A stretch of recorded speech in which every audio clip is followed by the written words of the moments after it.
हंसना बंद करो, इतनी सी कम दिखाया कर तुम। ह्यूमन एनाटॉमी में पहला है हमारा डाइजेस्टिव सिस्टम। ठीक है, मेन प्रोसेसेस कौन बताएगा कि कौन से होते हैं आपके डाइजेस्टिव सिस्टम में? प्रोसेसेस पूछ रही हूँ, प्रोसेसेस।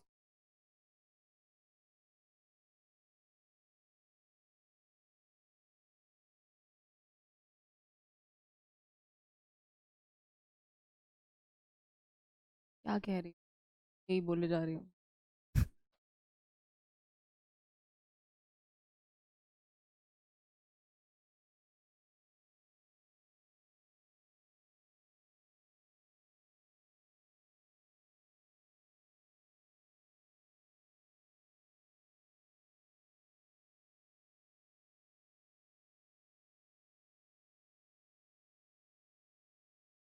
5 स्टेप्स ये मेन होते हैं जो हम 5वीं क्लास में पढ़ते हैं।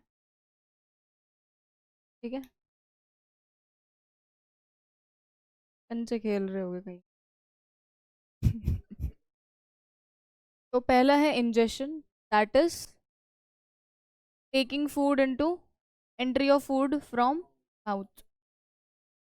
फिर डाइजेशन, जो हमारे कितने पार्ट में होता है? एक तो माउथ में होता है, स्टमक में होता है, स्मॉल इंटेस्टाइन, लार्ज इंटेस्टाइन। ठीक है, फिर एसिमिलेशन, जो डाइजेस्टेड एंजाइम्स हैं, न्यूट्रिएंट्स हैं, वो कहाँ जाते हैं?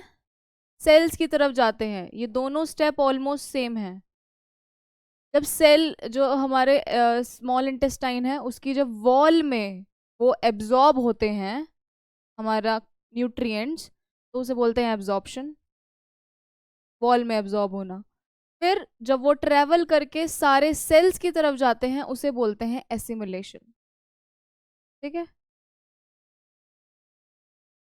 कंफ्यूजन है इन दोनों में। इसका क्या मतलब है? स्मॉल इंटेस्टाइन में खाना पचा, डाइजेस्ट हुआ। ठीक है, हाँ, डाइजेस्ट होने के बाद उसकी जो वॉल थी, वॉल के अंदर क्या है, कैसे होता है एब्जॉर्ब?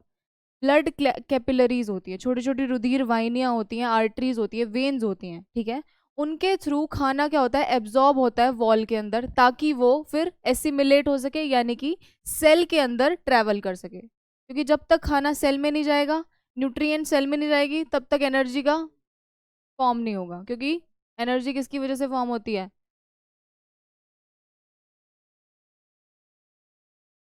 सेल में कौन बनाता है एनर्जी को? हाँ, जो कि सेल में ही होता है, तो वहीं पे एनर्जी का फॉर्मेशन होता है। ठीक है, तो इसलिए सेल में जाना, जो भी चीज़ हम खा रहे हैं पी रहे हैं, वो सारी चीज़ें हमारे सेल्स के अंदर इनकॉर्पोरेट होती हैं। लास्ट इज इजेशन, यानी कि जो अनडाइजेस्टेड फूड है उसका बाहर निकलना, वेस्ट मटेरियल का बाहर निकलना, वो इजेशन कहलाता है। ठीक है, समझ में आया? अब हम मेन देखेंगे, मेजर ऑर्गन्स, कहाँ से कहाँ तक आपका खाना किस तरीके से डाइजेस्ट होता है। हमने पढ़ा नहीं है ना ये वाला चैप्टर, डेमो में कराया था।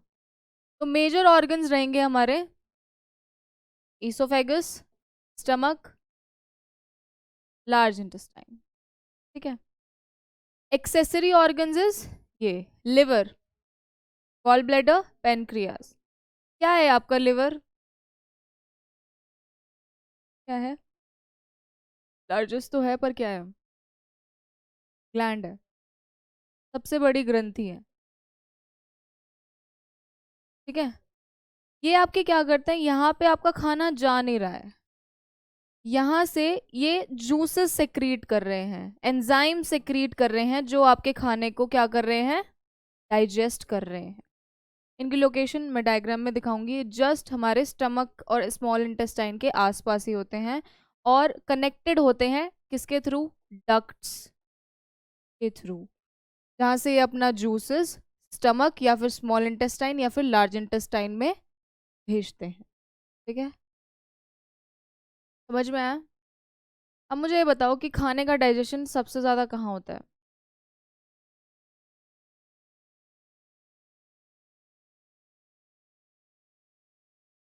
Small intestine.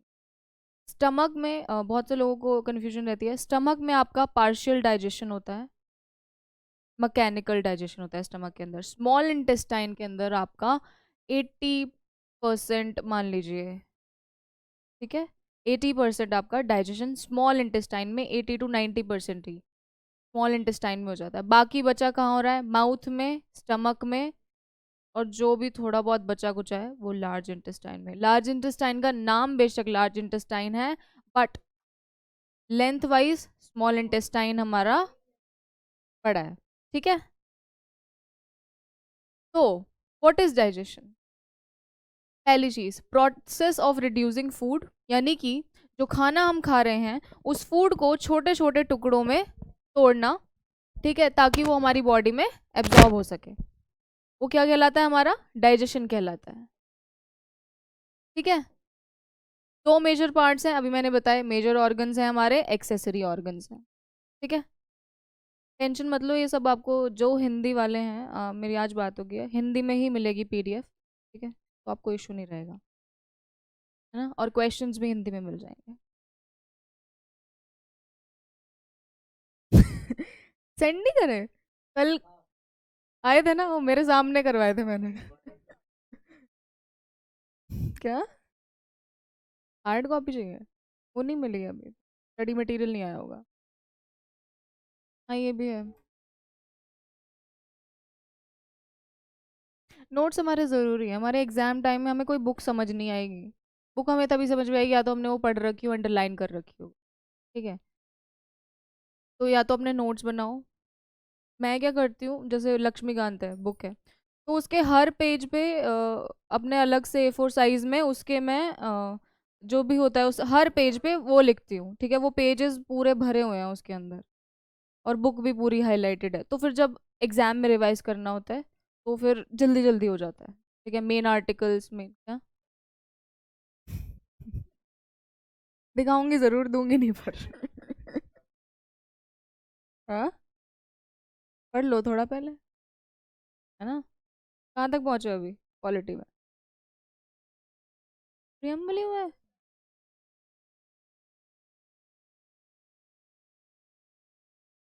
अच्छा।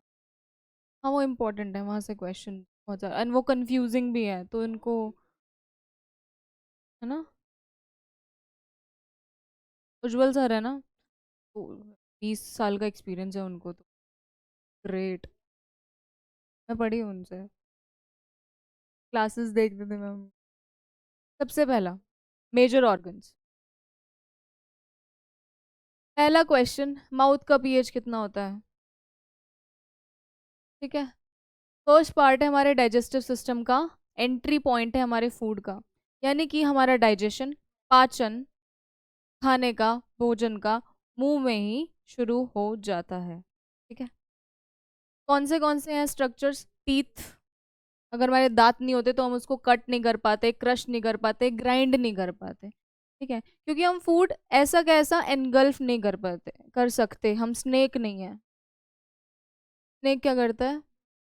निगल जाता है, और वो अगर उसी टाइम उसका पेट काटे तो वो जिंदा निकलेगा, ठीक है। तो उसमें स्लो डाइजेशन हो रहा है, वो निगलने के बाद बहुत बहुत टाइम तक वो फूड रहता है उसके पेट में, स्लो डाइजेशन हो रहा होता है। हमारे में ऐसा नहीं है, हमारा डाइजेस्टिव सिस्टम अलग है, तो हमें पहले टीथ की मदद से च्यू करना है, फूड को छोटे छोटे पीसेस में काटना पड़ता है, ठीक है, क्योंकि अल्टीमेटली हमें क्या चाहिए? न्यूट्रिएंट्स चाहिए। हम खा क्या रहे हैं? पत्ते, फ्रूट्स, रोटी, सब्जी, ठीक है। तो न्यूट्रिएंट्स कैसे निकलेगा? जब ये चीज़ें टूटेंगी, इनके केमिकल्स कैसे बाहर आ जाएंगे, आएंगे? जब तक ये चीज़ें छोटे छोटे पीसेस में टूटेंगे नहीं, ग्राइंड नहीं होंगे, ठीक है, जब तक इनके साथ एंजाइम्स नहीं मिलेंगे। इसीलिए एंजाइम अलग अलग ज़रूरी हैं। प्रोटीन को डाइजेस्ट करने के लिए अलग एंजाइम ज़रूरी है, कार्बोहाइड्रेट को डाइजेस्ट करने के लिए अलग एंजाइम ज़रूरी है, लिपिड को डाइजेस्ट करने के लिए, ठीक है। फिर आता है हमारे सलाइवरी ग्लैंड्स, ठीक है, जो हमारी लार ग्रंथियां हैं, वो क्या करती हैं? प्रोड्यूस करती हैं, सिक्रीट करती हैं सलाइवा, ठीक है। सलाइवा का मेन काम क्या है? पहले तो ये फूड को मॉइस्ट करना। अगर हमारे मुंह में सलाइवा नहीं होता तो हम हार्ड फूड्स भी खाते हैं, ठीक है, तो वो मॉइस्ट नहीं हो पाता, यानी कि it could damage our food pipe, ठीक है, क्योंकि अंदर का जो लेयर होती है वो बहुत सॉफ्ट होती है, ठीक है। फिर आता है, इट कंटेन्स कौन से एंजाइम्स? दो मेन एंजाइम्स हैं, टाइलिन, सलाइवरी अमाइलेज, ये मेन एंजाइम्स हैं आपके। हाँ, आपका मुंह ही ओरल कैविटी है, उसका दूसरा नाम ओरल कैविटी। आपके दांत, आपके टंग, सारा आपका ओरल कैविटी के अंदर आता है। ठीक है।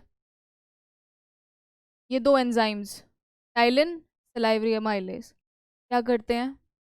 डाइजेशन स्टार्ट करते हैं। क्वेश्चन आता है सबसे पहले किसका डाइजेशन शुरू होता है हमारी बॉडी में? That is starch. Starch option नहीं है तो आप कार्बोहाइड्रेट्स लगाएंगे, कार्बोहाइड्रेट ऑप्शन में नहीं है तो आप शुगर लगाएंगे। ठीक है।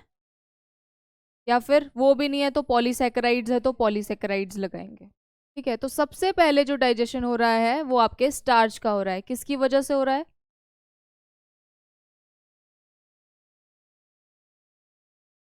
तू यहाँ फिजिकली रहते रहते दूर घूम रहा है कहीं। टाइलिन, सलाइवरी अमाइलेज की वजह से। ठीक है। फंक्शन क्या है? मैकेनिकल डाइजेशन ही हो रहा है, यहाँ पे कोई केमिकल तो इन्वॉल्व है नहीं। ठीक है। क्या करता है ये? हमारा सरफेस एरिया इंक्रीज करता है, जल्दी हमारा डाइजेशन हो सके पेट में जाके, केमिकल डाइजेशन हो सके आगे जाके। ठीक है। नेक्स्ट, ईसोफेगस या फिर फूड पाइप। ठीक है। तो ट्यूब कंटेनिंग माउथ से जो हमारे स्टमक तक जाती है, ये रही, ये हमारा माउथ है, यहाँ से ये जाएगी कहाँ तक? ये हमारा स्टमक है। ठीक है। तो इसे हम बोलते हैं फूड पाइप। ठीक है। ये हमारे थॉरेक्स पार्ट में है। अब थॉरेक्स हमारा कौन सा पार्ट है? ये हमारा फेस, ये नेक, ये थॉरेक्स, ये एब्डोमेन। ठीक है। ये थॉरेक्स इतना होता है, थॉरेक्स, फिर एब्डोमेन होता है, फिर लेग्स आते हैं नीचे। हाँ, नेक के बाद थॉरेक्स, वैसे नेक थॉरेक्स में ही इनकॉर्पोरेट हो जाता है। ठीक है। लोकेशन क्या है? ये जस्ट हमारे विंड पाइप के पीछे प्रेजेंट होता है, ट्रैकिया के पीछे। ठीक है। जस्ट हमारे विंड पाइप के पीछे, जैसे अगर ये विंड पाइप है, कहते हैं ये विंड पाइप है तो इसके जस्ट पीछे प्रेजेंट होता है। अब क्वेश्चन आपके दिमाग में आ रहा होगा, तो मैम खाना कैसे रुक, मतलब विंड पाइप में कैसे नहीं जाता? हम्म, कैसे प्रिवेंट होता है विंड पाइप में जाने से? हाँ, तो आपके विंड पाइप के ऊपर क्या होता है? एक फ्लैप जैसा होता है, एपिग्लॉटस। ठीक है। एपिग्लॉटस होता है, ढक्कन होता है वो आपके विंड पाइप का। तो जैसे ही आप स्वेलो करते हैं फूड, यानी कि जब जैसे ही आप सटकते हैं, ठीक है, जैसे ही आप स्वेलो करेंगे वैसे ही वो ढक्कन बंद हो जाएगा और वो विंड पाइप में खाना नहीं जाएगा। ठीक है। कई बार जब आप जल्दी जल्दी में खाते हैं, ठीक है, हाँ, तो खांसी हो जाती है, वो इसीलिए बिकॉज ड्रॉपलेट्स चली जाती है विंड पाइप में, और जब तक वो निकलती नहीं है तब तक या तो आपको हिचकियाँ आती रहती हैं या खांसी आती रहती है। ठीक है। इसी वजह से आती है। समझ में आया? हम्म। ठीक है। अब हमारा खाना क्या हुआ? माउथ से स्टार्ट होके हमारे ईसोफेगस में आया। तो ईसोफेगस में ऐसा नहीं है कि एक पाइप है, खाना डाला सीधा नीचे पहुंच गया लिफ्ट की तरह, नहीं। हमारा ईसोफेगस इस वे में खाना जाता है, सांप की तरह, wave like motion, wave like motion, जिसके अंदर कॉन्ट्रैक्शंस हो रहे हैं, यानी कि सिकुड़ना फिर रिलीज होना, सिकुड़ना फिर रिलीज होना। यहाँ पे देखिए, ये डाइजेस्टिव ट्रैक्ट है, यहाँ से खाना आ रहा है, ये क्या हुआ? एक्सपैंड हो गया, यहाँ पे खाना है, पीछे वाला पार्ट क्या हुआ? सिकुड़ गया। तो जैसे जैसे आगे बढ़ता जाएगा वैसे वैसे वेव वाला मोशन, अच्छा, वैसे वैसे वेव वाला मोशन आपका कंटिन्यू होता जाएगा, ऐसे करके, ऐसे ऐसे। ठीक है।